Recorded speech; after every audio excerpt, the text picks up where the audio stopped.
Amados, muy buenos días, ¿cómo están? Qué bueno, qué alegría verles, qué alegría estar con ustedes un domingo más. Les saludo. Saludo también a todos mis amados que están viendo esto por la transmisión o que ven esto luego por diferido. Que el Señor les bendiga, les guarde y que Él sea ordenándolo todo para que puedan estar prontamente acá con nosotros alabando y bendiciendo el nombre del Señor. Amén. Mis amados, estamos en medio de nuestra serie que se llama La Iglesia. Estamos aprendiendo, estamos revisando, entendiendo muchas cosas también respecto a la iglesia. Amén. La iglesia, amados, es la comunidad de los santos. La iglesia es un regalo del Señor para nosotros, para este tiempo. Pero la iglesia también es un llamado a estar juntos, es un llamado a estar congregados. Amén. Y gracias por el entusiasmo. Pero que caiga el fuego del Espíritu entonces, para que nos dé calor.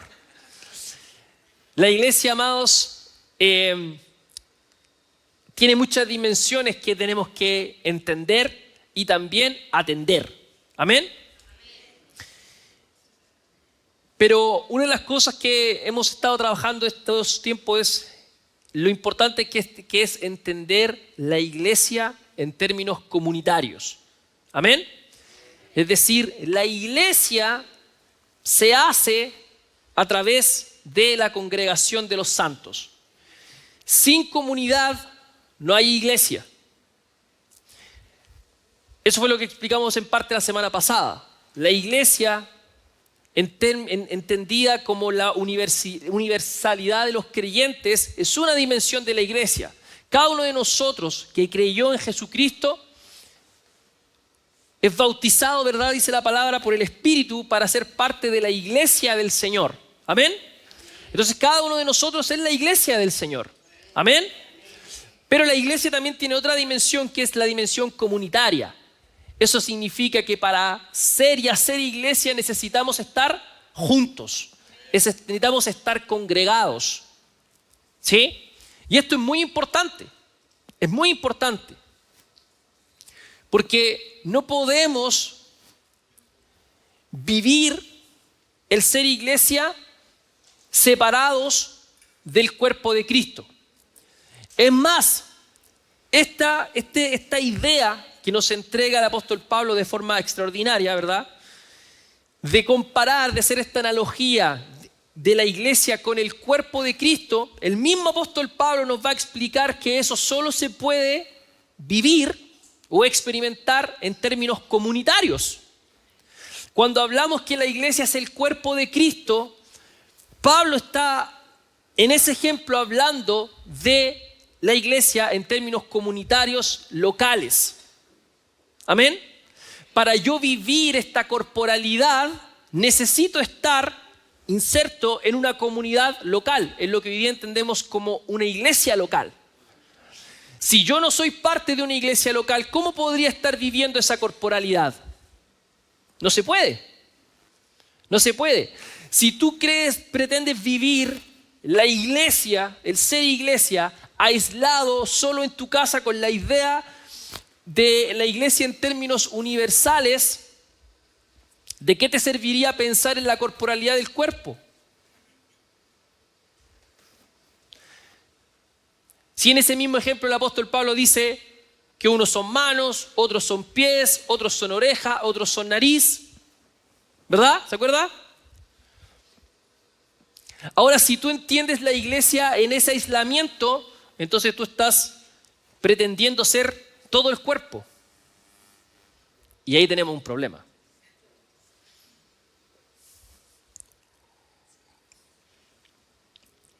Porque no las puedes hacer todas. Ahí tenía que decir amén. Oh, ouch.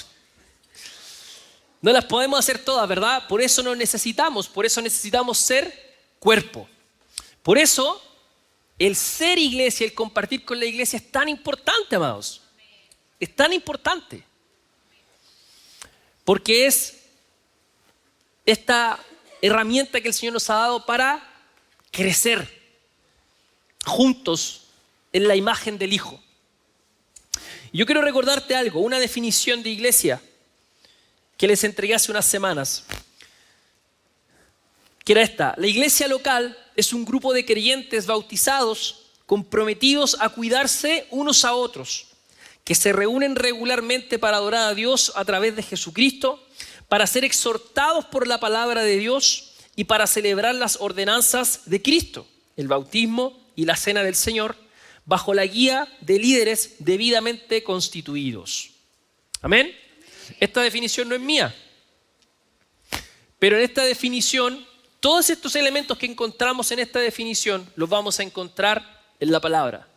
Es una síntesis, básicamente, de lo que la palabra misma nos habla, lo que es una iglesia local. ¿Amén? Por lo tanto, nosotros tenemos que anhelar estar con la iglesia. Nosotros tenemos que amar nuestra iglesia. Nosotros tenemos que gozarnos de reunirnos con la iglesia. ¿Amén? Como les decía, que se enciende el gozo, el fuego de estar con la iglesia. Que la iglesia no sea el venir, el congregarnos, no sea algo gravoso ni pesado. Que no sea un compromiso que nos genera hastío. Que no sea una obligación religiosa, sino un compromiso vivo. Amén. Un compromiso vivo. Pero escúchame, para que este compromiso se vuelva vivo, tú tienes que entender qué es el ser iglesia. Para que no te traigan arreado. ¿Ves? Sino entendiendo y disfrutando lo que es ser iglesia. Además, nosotros tenemos que disfrutar cuando estamos acá. Tenemos que disfrutar en adorar al Señor. Porque, amado, como le he dicho otras veces, lo que se vive en el cuerpo es irreemplazable. No lo vas a reemplazar en el YouTube de ninguna manera. Todos necesitamos una iglesia. Ese es el punto al final. Lo que tenemos que llegar a entender eso. Todos necesitamos una iglesia.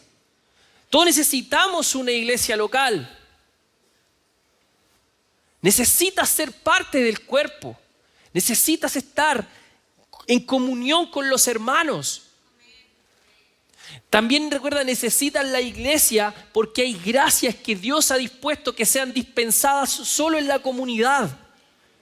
Y por más que busques al Señor en tu individualidad o en tu individualismo, no las vas a encontrar. Dios no te las va a dar. ¡Uy! ¿Qué dijo el pastor? No, Dios no te las va a dar. ¿Sabes por qué no te las va a dar? Porque Él dispuso que fuesen entregadas en la iglesia. En la comunidad.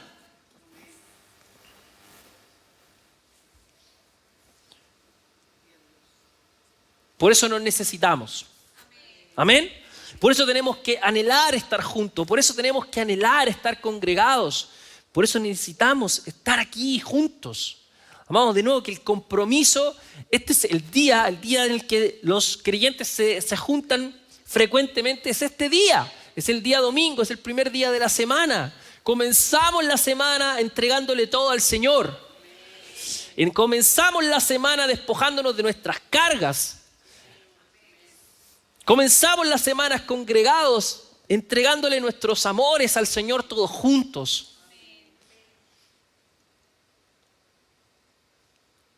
Y ahí nos fortalecemos. Y ahí el Señor obra en nosotros, obra en nuestro corazón. Amén. Y como les he dicho otras veces, no lo digo solo por esta iglesia. Porque puede haber gente que nos esté mirando ahora que sea de otra iglesia. Puede haber gente que nos visita. El llamado sigue siendo el mismo. Ahora, esta es la mejor, pero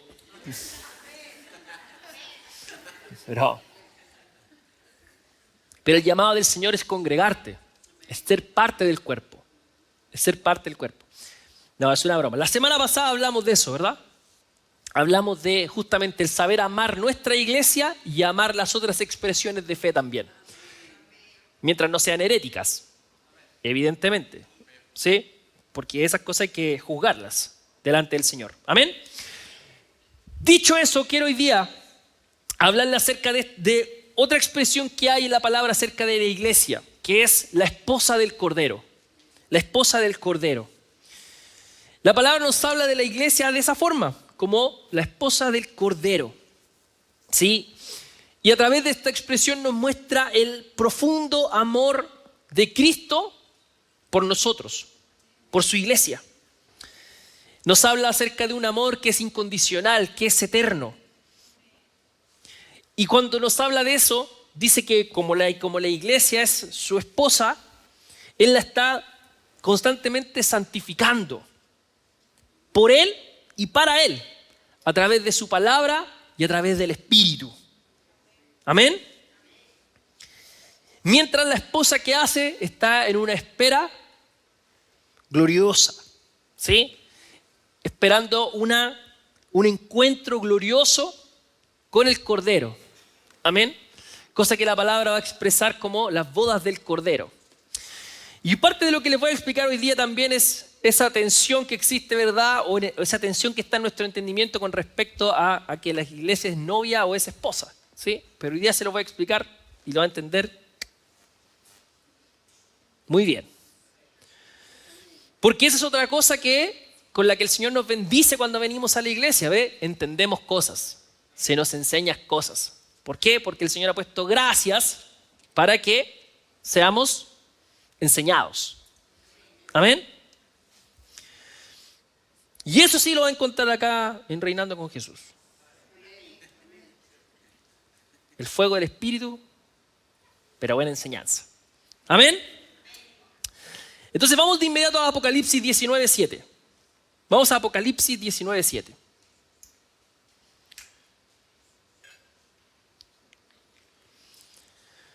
Dice: gocémonos y alegrémonos y démosle gloria, porque han llegado las bodas del Cordero y su esposa se ha preparado.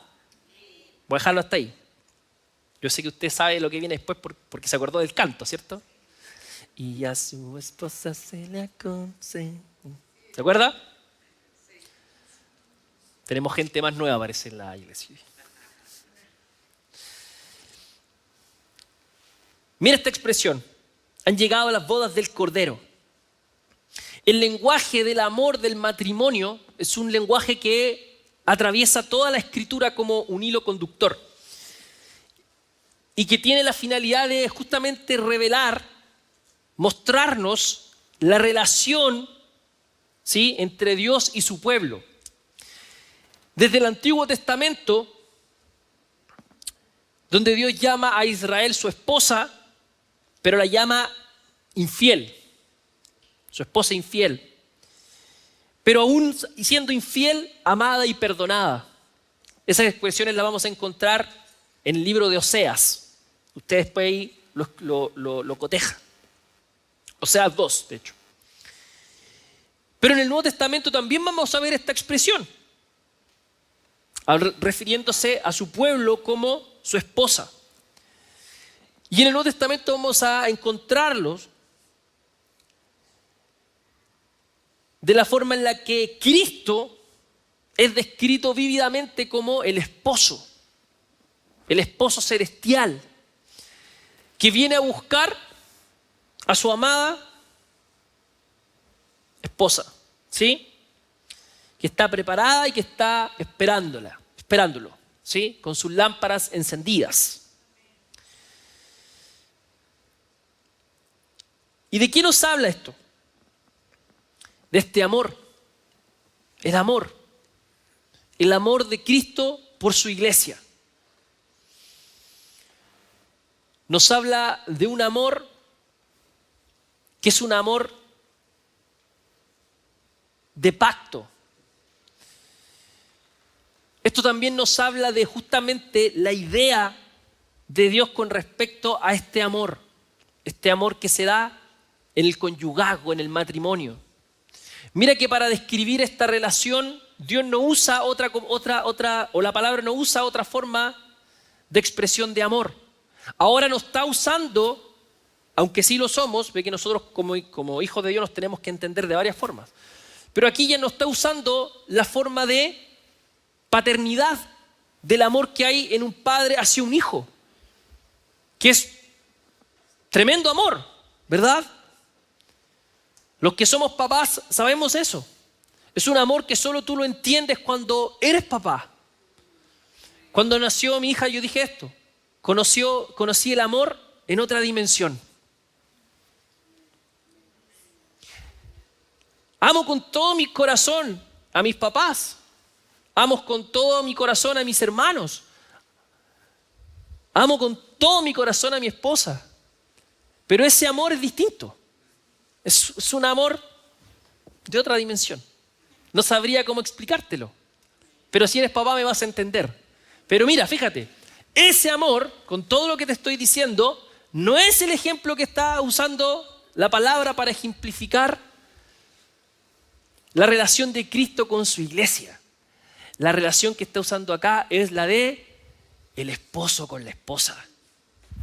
Porque en la relación conyugal, en la relación de matrimonio, hay algo que no va a pasar en el amor paternal, padre-hijo, ¿sí? Que es la unión, ¿sí? Esa unidad que se da en el conyugajo, esa entrega, ese sacrificio, ese amor que se entrega voluntariamente, porque entiendes que en tu hijo está ese lazo, ¿verdad? Es tu hijo, es tu sangre. Pero en la persona amada está el que la escogiste. Está esa lucha, está esa entrega. Y que en la consumación está la unión más grande que pueda existir. ¿Ves? Ese es el amor. Ese es el amor con el que Cristo, la palabra, compara la relación de Cristo con su iglesia, en la esposa. Es ese amor.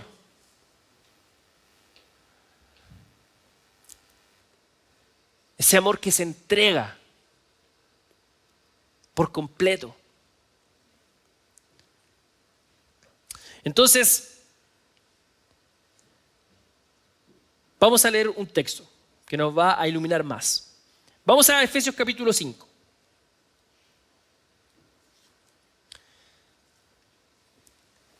Y esto nos va a aclarar más qué está hablando la palabra al respecto. Vamos a leer Efesios 5. Y voy a leer desde el 25. Dice: maridos, amad a vuestras mujeres, así como Cristo amó a la iglesia. Escucha, y se entregó a sí mismo por ella, para santificarla, habiéndola purificado en el lavamiento del agua por la palabra, a fin de presentársela a sí mismo una iglesia gloriosa, que no tuviese mancha, ni arruga, ni cosa semejante, sino que fuese santa y sin mancha. Amén. Pablo aquí establece una profunda y significativa comparación entre el matrimonio, entre el hombre y la mujer, y la relación íntima y sacrificial de Cristo con su iglesia. Haciendo ¿qué cosa? Elevando la comprensión de ambas realidades. Con esto el apóstol Pablo nos quiere mostrar el amor tan grande que tiene Cristo por su iglesia, al punto que dice que se entregó a sí mismo por ella. Amén. Pero también nos está hablando a nosotros y nos pone una vara de cómo tenemos que amar a nuestras esposas. Y me faltó el amén de los varones. Amén.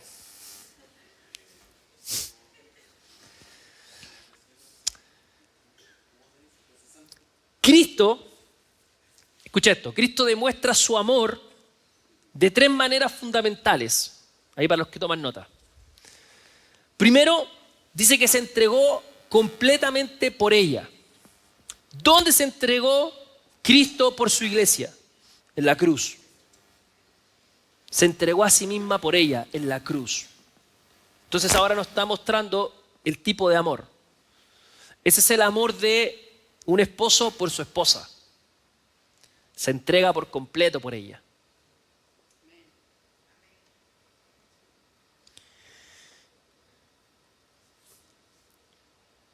Dos, activamente la santifica día a día mediante su palabra y su espíritu. Lo dice el 26, para santificarla. La santifica.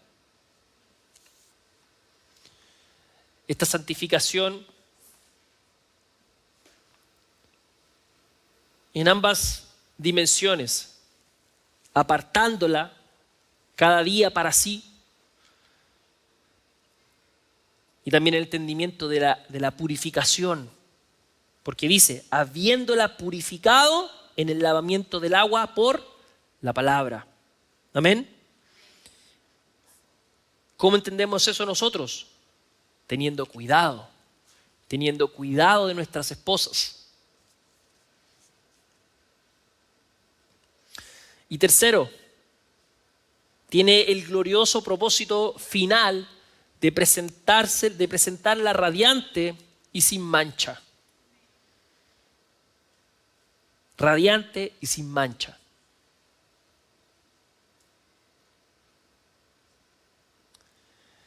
Entonces, mira, no estamos ante una simple analogía superficial o ilustrativa. Pablo va a afirmar con solemnidad que esto es un gran misterio. Lo dice el 32. Grande es este misterio, mas yo digo esto respecto de Cristo y de la iglesia.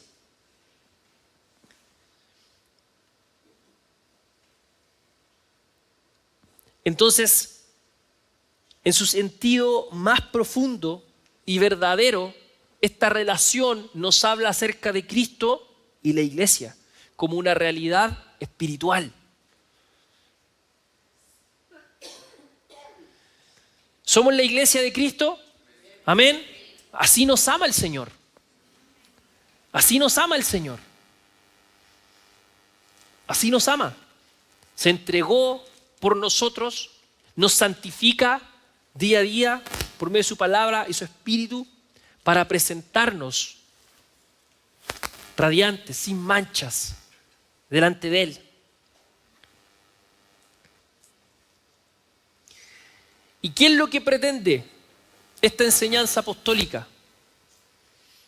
Mostrarnos esta relación de amor y pacto ya existente entre Cristo y su pueblo redimido.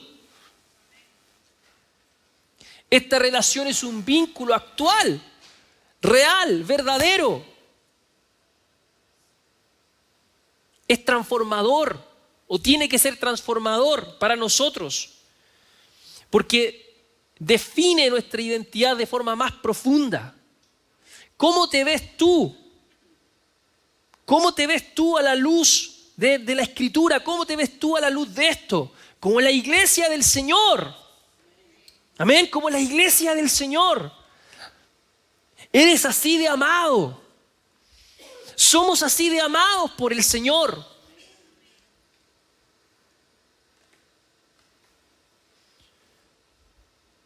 Él se entregó por su iglesia. Él se entregó a sí mismo por ella. Es el sacrificio del Señor por nosotros, amado, por su iglesia. Así ama el Señor su iglesia.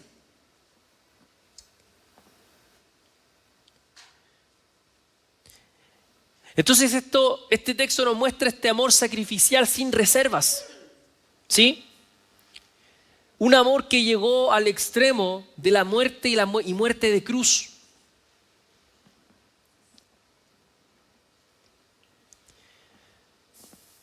Este amor donde Él mismo nos provee de los medios necesarios para santificarnos, para que avancemos en este proceso continuo de santificación. Él mismo provee de los recursos para que nosotros caminemos en esta obra transformadora que ocurre diariamente. Pero también vemos algo muy bonito, que es esta meta escatológica, ¿sí? Presentársela a sí mismo como una iglesia gloriosa, sin mancha ni arruga. Las bodas del Cordero. Amén. Entonces, amados, nosotros no tenemos que vernos a nosotros mismos como huérfanos espirituales, ni viudos espirituales, ni solterones espirituales, ¿sí? Sino amados con un amor divino, perfecto, incondicional. El amor de Cristo por su esposa, por su iglesia. Amén. Y para los que estamos casados, nos pone la vara de cómo amar a nuestras esposas. Amén. El Señor trabaja continuamente con nosotros. Como el alfarero con el barro, el Señor nos va moldeando. ¿Sí? Como el herrero en la forja, nos va moldeando a la imagen del Hijo. Amén. En estos versos que acabamos de leer, Pablo nos habla acerca de esta relación, ¿verdad?, como la que hay entre un esposo y una esposa. Y Pablo, él habla deliberadamente en tiempo presente, ¿cierto? Y él establece una realidad actual. Nos dice que Cristo amó, se entregó, santifica. Y todos estos verbos indican una relación ya constituida y en desarrollo, ¿sí? Pero tenemos que entender algo importante. En el contexto cultural bíblico, hebreo, antiguo, el desposorio, ¿entienden lo que es el desposorio? ¿Sí? Ya era considerado legalmente vinculante, ¿sí? En este compromiso, ¿sí?, en el que se comprometía a la novia con el esposo, ese compromiso, el desposorio, ya era considerado no legalmente vinculante. Es decir, desde ese momento ya había pacto. Ya había pacto entre las dos personas. Normalmente pasaba el transcurso de un año, ¿sí?, hasta que llegara la consumación en las bodas. Pero ya se entendía el compromiso de la mujer con el hombre, ¿sí? Por eso, aunque no hubiese llegado la boda propiamente tal, si uno de los dos tenía relaciones con otra, se consideraba ya adulterio. ¿Sí? Para que se entienda con toda claridad. Entonces, aunque el banquete festivo y la consumación física, que también es importante porque era parte de la consumación del matrimonio, fueran eventos que iban a venir posteriormente, ya se entendía como una relación pactual. Ya había pacto. ¿Amén? Es decir, ya se le consideraba de alguna forma a la mujer, mujer de aquel hombre, y ese hombre, hombre de esta mujer. ¿Se entiende? La iglesia ya está unida a Cristo por fe y el Espíritu Santo. ¿Amén? Y este vínculo es un vínculo real, personal, profundo de amor, de esta entrega mutua. Aunque esperamos la plenitud de esta unión en la eternidad. ¿Amén? Entonces nosotros estamos unidos en pacto con el Señor. ¿Amén? ¿Amén? Es así. ¿Pero qué aguardamos? Las bodas del Cordero. Las bodas del Cordero. Pero ya estamos en pacto con el Señor. Ya estamos en pacto con Él. Ese amor ya existe. Ese amor ya está. El amor de Dios, el amor de Cristo por su iglesia, por su amada. ¿Pero qué aguardamos? Las bodas. Las bodas. Pero ya existe el pacto. Amén. En Apocalipsis, entre los capítulos 19 y 21, vamos a encontrar estas expresiones. En Apocalipsis 19:7 dice que su esposa se ha preparado. Declara así el texto con expectación.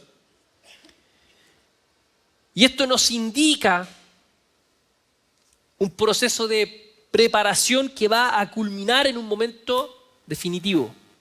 ¿Cuándo? Cuando lleguen las bodas.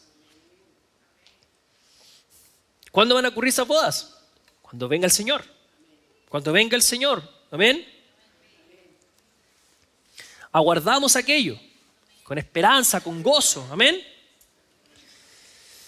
En Apocalipsis 21:2 se presenta la visión de la santa ciudad, la nueva Jerusalén, que desciende del cielo, de Dios, y dice que viene preparada como una esposa ataviada para su marido. Y esta es una imagen de belleza, pureza y anticipación. Por eso, ¿qué decía Efesios? Que ¿para qué la está santificando? Para presentársela como sin mancha, sin arruga. ¿Ves? Y acá el texto que nos dice, dispuesta como una esposa ataviada, bien decorada para su marido. Amén. Y estos pasajes, ¿qué hacen? Describen con majestuosidad una verdad, una consumación escatológica final. Es la consumación del amor eterno entre Cristo y su iglesia. ¿Sí? Es el momento culminante de la historia de la redención. Amén. Pero recuerda, el pacto ya existe. El pacto ya existe, ya estamos unidos en pacto, en este amor, en este lazo con el Señor. Por eso Él se entregó a sí mismo por nosotros, por eso Él nos santifica cada día con su palabra, con su espíritu, aguardando este día. Amén. Entonces, de todo esto que estoy diciendo hay una conclusión doctrinal, fundamental, importante, que tienes que conocer. Ya somos verdaderamente su esposa por pacto indisoluble. Amén. Ya somos verdaderamente su esposa. Nosotros ya vivimos una relación real, espiritual, santificadora con nuestro Señor. Una relación que está sellada con su sangre. Mira, eso es parte también de lo que hacemos memoria cuando compartimos el pan y la copa. Este pacto. Gracia que ha sido dispensada para su iglesia. Amén. Es una relación que también está confirmada por su espíritu. Pero simultáneamente vivimos en esta espera. Amén. En esta consumación. Por eso el texto nos va a hablar también de esta novia que está esperando vigilantemente, anticipando con gozo y preparación estas bodas definitivas del Cordero, donde va a ocurrir esta unión perfecta y completa. Entonces, ¿qué es importante? No hay una contradicción, ¿sí?, en esta realidad, sino que, como decimos, es una maravillosa tensión escatológica. ¿Ves? Estamos en la espera. Esa tensión. En la espera de la venida de nuestro Señor. Pero tenemos que saber que ya somos de Él plenamente. Ya somos de Él plenamente por gracia y por pacto. Por gracia y por pacto. Pacto que Él selló con su misma sangre. Amén. Pero esperamos de nuevo con anhelo verle cara a cara en gloria. Amén. Amén. Entonces la iglesia, dicho eso, se prepara activamente para el glorioso día de las bodas. Amén. Apocalipsis 19:8 dice: y a ella se le ha concedido que se vista de lino fino, limpio y resplandeciente, porque el lino fino representa las acciones justas de los santos.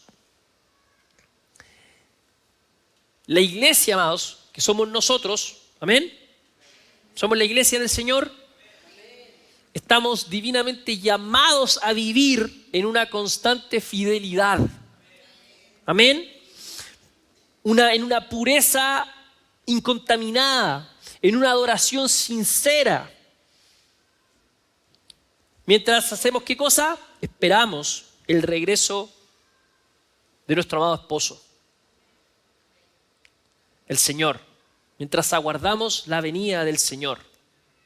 ¿Sí?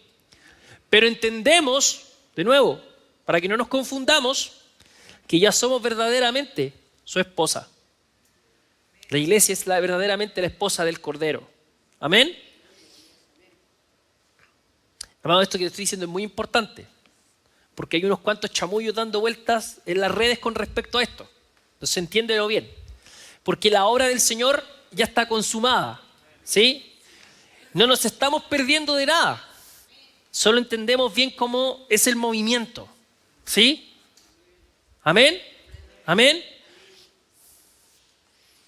No es que en esta espera no estamos perdiendo algo. Solo estamos en la espera de encontrarnos porque el Señor no ha vuelto. Pero la obra del Señor ya está consumada. ¿Entiendes?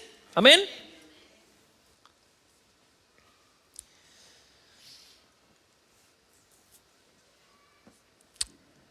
Así como una novia dedicada se prepara con extremo cuidado, ¿sí?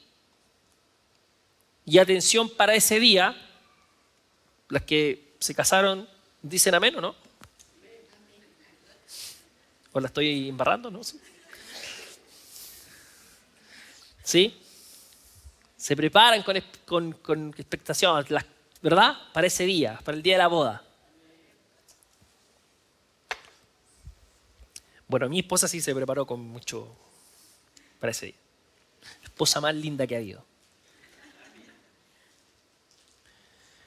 Así la iglesia, también guiada por el Espíritu Santo, está purificándose, está consagrándose cada día para este encuentro glorioso.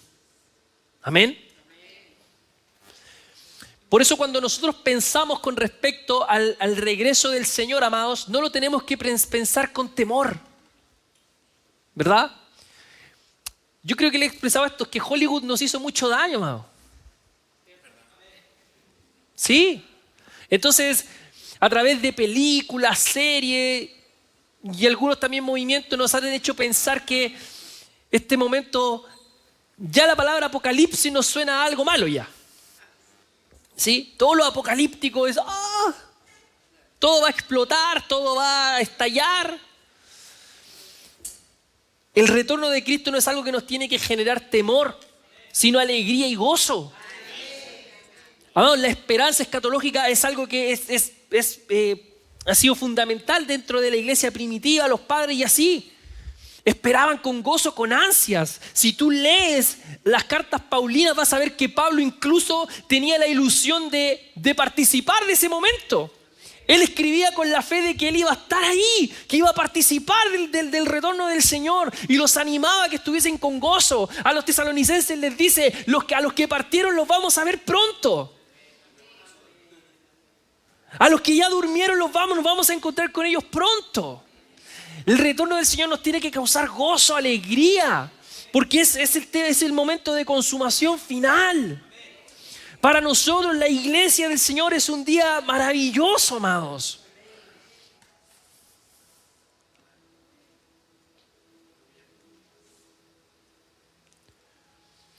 Pero están los que vieron las películas y piensan que se van a quedar los otros, que van a ver la ropa de su papá tirada y se va a quedar solo. Yo no me fui con el Señor. No, si el Señor viene a consumar todas las cosas, no a generar terror.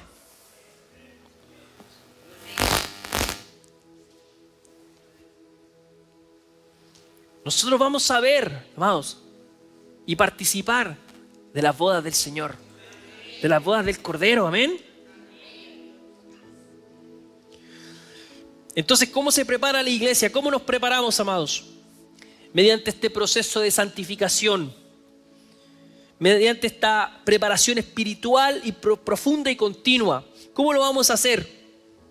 Como nos dice Efesios 4, del 20 al 32. Usted después lo lee y lo coteja. Pero es básicamente despojándonos del viejo hombre y vistiéndonos del nuevo. Dejando definitivamente atrás nuestra antigua manera de vivir para vivir conforme al Señor. Amén. ¿Cómo más? Mediante una obediencia amorosa a los mandamientos del Señor. Recuerda lo que dijo Jesús en Juan 14:15. El que me ama, guarda mis mandamientos. Amén. Y también perseverando fielmente en medio de las pruebas y las tribulaciones. Amados, eso es parte de lo que nos caracteriza como una iglesia fiel al Señor. Que en medio de las pruebas, en medio de las tribulaciones, perseveramos. En medio de las dificultades seguimos alabando al Señor. Te lo aterrizo al contexto. En medio de los problemas y las dificultades seguimos congregándonos. Seguimos viniendo a la iglesia. No venimos a la iglesia solo cuando nos va bien. Y después le decimos, no, Señor, no me amas. No, Señor, no existes. No, el Señor. No, amados, no nos llama la palabra a perseverar en el Señor. ¿No nos dijo eso el apóstol Pedro en su epístola? Que el adversario, el diablo, anda como un león rugiente buscando a quien devorar, a quien tenemos que resistir firmes en la fe. Porque los mismos padecimientos se van cumpliendo en todos los hermanos. La iglesia del Señor es una iglesia fiel, que resiste la adversidad. Y así ha sido la iglesia. Así ha sido la iglesia.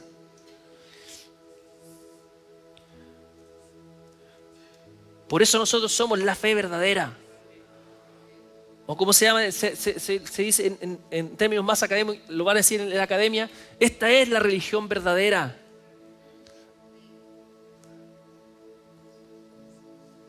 Porque 2000 años después, y con una historia de persecución, aquí está la iglesia del Señor, amado. Aquí está la iglesia del Señor, aguardándole, esperándole, adorándole. Amén. Entonces la iglesia también es fiel, es perseverante, mantiene su lámpara encendida. ¿Cómo más se prepara la iglesia? Mostrando una fidelidad doctrinal inquebrantable. Es una iglesia que está comprometida a no adulterar la palabra de verdad. Como nos dice el apóstol Pedro en 1 Pedro 2:2. Desead como niños recién nacidos leche espiritual no adulterada, para que por ella crezcáis para salvación. Amén.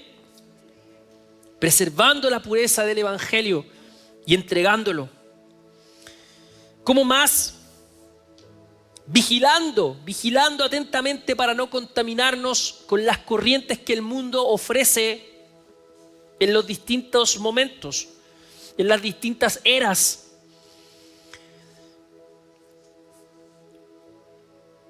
Guardarnos de no contaminarnos con valores y prioridades literalmente mundanos que nos rodean. Y ahí recordamos lo que nos dijo el apóstol Pablo en Romanos 12, versículo 2. ¿Se acuerda? No os conforméis a este mundo. No os conforméis a este mundo, sino transformaos por medio de la renovación de vuestro entendimiento. Para esto, escucha, para que comprobéis cuál sea la buena voluntad de Dios, agradable y perfecta. Es decir, no acomodándonos al mundo y permitiendo que nuestro entendimiento sea transformado por su palabra, nosotros vamos a poder comprobar o probar que la voluntad de Dios es buena, agradable y perfecta. Amén. Mira, como toda la escritura, Romanos 12:2 no es un mantra. Tu voluntad es buena, agradable y perfecta, tu voluntad es buena, agradable y perfecta, tu voluntad es buena, agradable y perfecta, tu voluntad es buena, agradable y perfecta. Amén. me voy. Así partí el día. Es una instrucción, ¿ves? No es que tu día va a tener la buena voluntad de Dios agradable y perfecta porque lo dijiste 10 veces antes de salir de la casa. No, tú compruebas que su voluntad es así por hacer eso, por no conformarte a este siglo y ser transformado en tu entendimiento por su palabra. Entonces, nosotros podemos experimentar y probar que su voluntad es así. ¿Amén? No es una confesión loca sin sentido. Esto es la obediencia a esta instrucción. ¿Amén? Entonces, esa es nuestra tarea como la esposa fiel, ¿sí? Que aguarda esta consumación final. Participamos activamente con lo que el Señor nos ha dado en guardarnos para Él. Así como la esposa fiel se guarda para su esposo, para aquel día. Amén. Entonces tenemos que tener una expectativa viva, gozosa, transformadora, amados. De nuevo, las bodas del Cordero representan la culminación gloriosa de toda la historia de la redención. El momento cuando la obra iniciada en la cruz alcanzará su consumación perfecta. Amén.